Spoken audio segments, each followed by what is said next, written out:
खुलुमबाय बेयो बड'लेण्ड इंखं टेलिभिजन दिनै 3 अक्ट'बर 2021 रबिबार खालि सानसेनि बरादखौ नोंथांमोननि खाथियाव लाबोदों आं सदानन्द दैमारिया।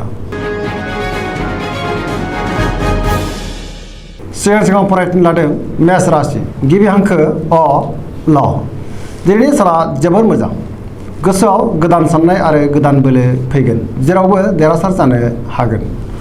मावनो लानाय खामानिखौ थि समावनो आरो गोरलैयैनो मावफुंनो हागोन। गोसोखौ दिनै जोबोर गोजोननाय मोनगोन, देहायाबो मोजाङैनो थागोन। बहानिफ्रायबा मोजां खौरां फैनो हागौ। रांखावरियाव दिनै जोबोर मोजां होनजायो, गोबां धोन आरजिनो हागोन। मोननो गोनांखौबो दिनै मोननो हागोन। बेफार फालांगियाव मोजां मुलाम्फा मोनगोन, सोरबा लोगोनि हेफाजाब मोनगोन। न'खराव दिनै बिसि फिसायनि गेजेराव अननानै फैगोन, बिदा फंबायनि हेफाजाब मोनगोन, बिमा बिफानि अननाय आरो बोरखौ मोनगोन। बहाबा थांनांगौब्ला दिनै जोबोर मोजां आरो मोजाङैनो हान्थिनो हागोन। गुबुननि गोसोखौ गोरलैयैनो बोनो हागोन, गोसोनि बोलोआ बांगोन। समाजाव दिनै गोबां मान मोनगोन। लाइमोनफोरा मोजां खौरां मोनगोन, गोसोआ दिनै जोबोर रमान्टिक जागोन आरो गावबा गावनि गोसोनि साननायखौ फोरमायलायनोबो हागोन। फरायसाफ्रा फरायनायाव गोसो दुंखांगोन आरो मोजां फिथाइ मोनगोन। पजिटिभ एनार्जिनि गोहोम गोग्लैगोन। वृष राशि गिबि हांखो इ उ ब।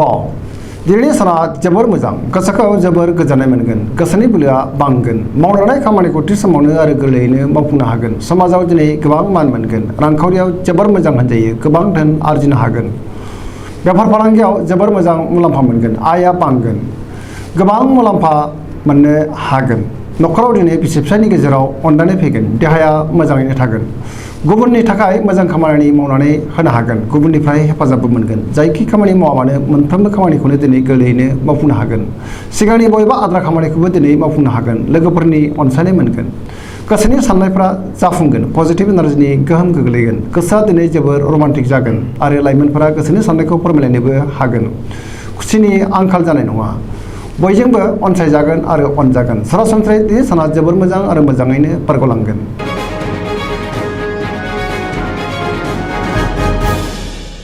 मिथुन राशि गिबि हांखो ख स।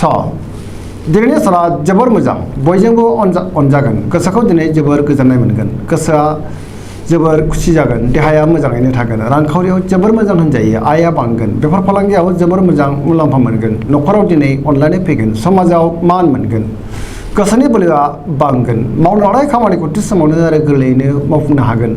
सोरबा लोगोआ मोजां खौरां होफैनो हागौ, सोरजोंबा बाख्नायजानो हागौ। गोसोखौ दिनै जोबोर गोजोननाय मोनगोन, गुबुनजों मोजां सोमोन्दो लाखिनो रोंगोन। लाइमोनफोरनि गोसोआ दिनै जोबोर रमान्टिक जागोन आरो गोसोनि साननायखौ फोरमायलायनोबो हागोन।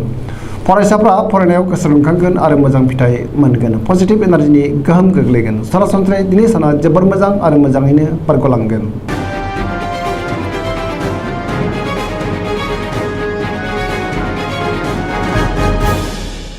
कर्कट राशि गिबि हांखो ड ड ह। दिनैनि साना जोबोर मोजां, महर मोखाङाव साबखांनाय फैगोन।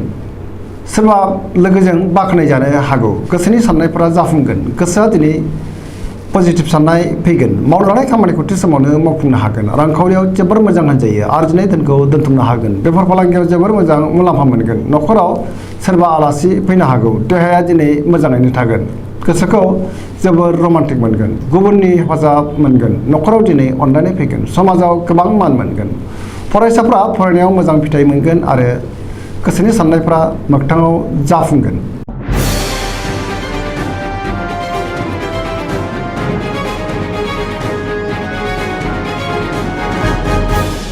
सिंह राशि गिबि हांखो म ट। दिनैनि साना जोबोर मोजां, गोसोआव पजिटिभ साननाय फैगोन। मावनो लानाय खामानिखौ थि समावनो मावफुंनो हागोन। सोरबा लोगोनिफ्राय हेफाजाब मोनगोन। बहाबा दावबायहैनो खाबु मोनगोन। रांखावरियाव जोबोर मोजां होनजायो, मोननो गोनांखौ दिनै मोननो हागोन। आरजिनाय धोनखौ दोनथुमनो हागोन। बेफार फालांगियाव जोबोर मोजां मुलाम्फा मोनगोन। गोसोनि साननायखौ गुबुननो फोरमायनोबो हागोन। न'खराव दिनै अननानै फैगोन। समाजाव मान मोनगोन। गुबुननि गोसोखौ गोरलैयैनो बोनो हागोन। देहायाबो दिनै मोजाङैनो थागोन। गुबुननि थाखाय मोजां खामानि मावनानै होनो हागोन।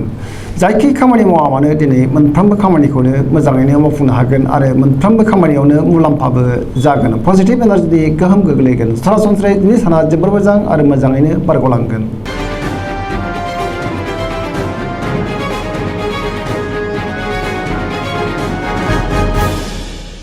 कन्या राशि गिबि हांखो प ट दिनैनि साना मोजां आरो गाज्रिनि गेजेरजोंनो बाबेनलांगोन गोसोआव गुलाय गुजाय साननाय फैगोन गोथों आरो गोग्गो साननो रोंनाय नङा गियाननि आंखाल जागोन रांखावरियाव मोजां नाथाय खरसायाबो बांगोन बेफार फालांगियाव मोजां देहाया दिनै मोजाङैनो थागोन गोबां सुबुंजों लोगो मोनज्लायगोन न'खराव दिनै बिसि फिसायनि गेजेराव अनलायनाय फैगोन बिदा फंबायजों मोजां सोमोन्दो थागोन गोबां खामानियाव मुखुब थागोन सोरजोंबा नाथाय एना एनि जानोबो हागौ गोसोखौ हमथानाया गाहाम नेगेटिभ एनार्जिनि गोहोम गोग्लैनोबो हागौ सांग्रां जानायनि गोनांथि दङ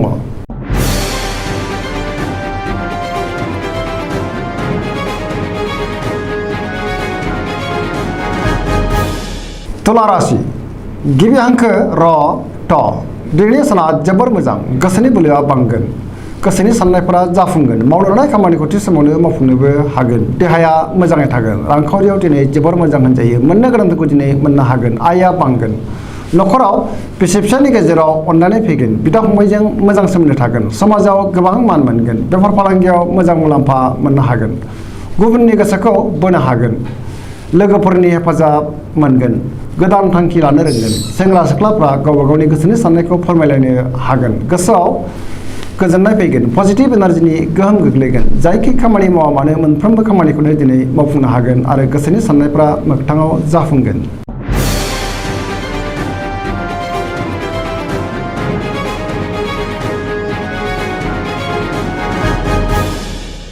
वृश्चिक राशि गिबि हांखो न स दिनैनि साना मोजां आरो गाज्रिनि गेजेरजों बाबेनलांगोन गोसोआ दरसि दरसि जागोन समाजाव लोगो लेवा बांगोन सोरबा गोजाम लोगोजों बहाबा लोगो मोनलायनानै गोसोखौ नाथाय गोजोननायबो मोनगोन गोसोआव बेले बेजे साननायबो फैगोन मावनो लानाय खामानिखौ थि समाव मावफुंनो हागोन गुबुननिफ्राय हेफाजाब लानांगोन गोसोनि साननायफ्रा नाथाय देबोरबो नांगोन गोसोनि बोलोआ लोरबां जानोबो हागौ समाजाव मान मोनगोन न'खराव अनलायनाय फैगोन रांखावरियाव बारा मोजां नङा नाङा फाङा खरसाया बांगोन बेफार फालांगियाव मोजां नङा होनजायो देहाया दिनै मेंनाय मोनगोन गुबुननि हेफाजाब मोननो हागौ फरायसाफ्रा फरायनायाव गोसो दुंखांगोन आरो मोजां फिथाइ मोनगोन लाइमोनफोरनि गोसोआ दिनै जोबोर रमान्टिक जागोन आरो गोसोनि साननायखौ फोरमायलायनोबो हागोन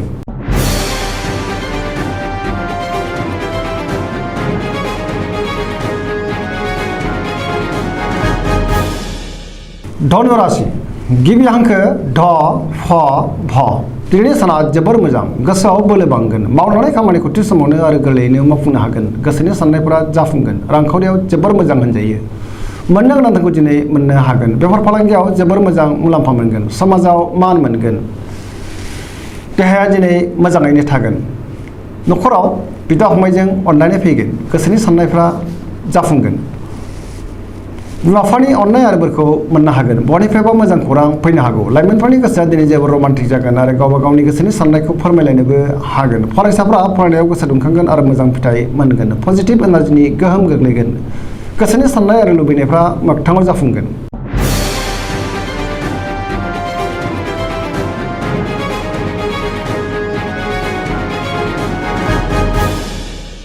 मकर राशि गिबि हांखो ख ज दिनैनि साना जोबोर मोजां गोसोनि साननायफ्रा मोगथाङाव जाफुंगोन सिगांनि बबेबा आद्रा खामानिखौ दिनै मावफुंनो हागोन रांखावरियाव जोबोर मोजां होनजायो आयआ बांगोन मोननो गोनांखौ दिनै मोननो हागोन आरजिनाय धोनखौ दोनथुमनोबो हागोन बेफार फालांगियाव मोजां मुलाम्फा मोनगोन गुबुनजों मोजां सोमोन्दो लाखिनो रोंगोन गोब्राब खामानिखौ दिनै मावफुंनो हागोन गोदान खामानिखौ जागायजेननो हागोन न'खराव दिनै अनलायनाय फैगोन बिदा फंबायनि हेफाजाबखौ मोनगोन सेंग्रा सिख्लाफ्रा गावबा गावनि गोसोनि साननायखौ फोरमायलायनोबो हागोन फरायसाफ्रा फरायनायाव गोसो दुंखांगोन आरो मोजां फिथाइ मोनगोन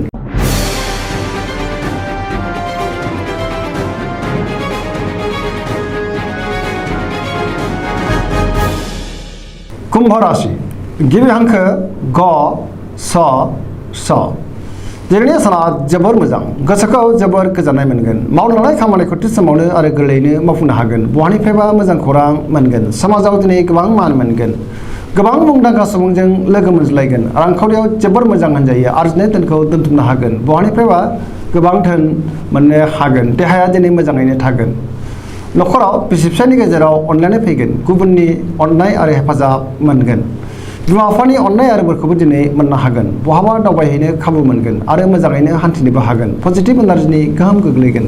गोसोनि साननाय आरो लुबैनायफ्रा मोगथाङाव जाफुंगोन।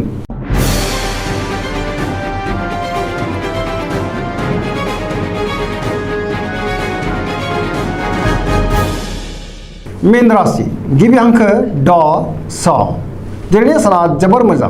गोसोआव पजिटिभ साननाय फैगोन। गोसोनि बोलोआ बांगोन। गावनि गोसोनि साननायखौ गुबुननो फोरमायनोबो हागोन। देहाया मोजाङैनो थागोन। रांखावरियाव जोबोर मोजां होनजायो।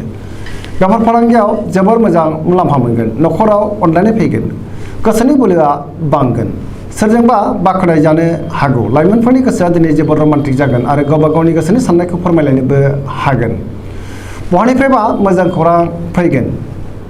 फरायसाफ्रा फरायनायाव गोसो दुंखांगोन आरो मोजां फिथाइ मोनगोन। पजिटिभ एनार्जिनि गोहोम गोग्लैगोन।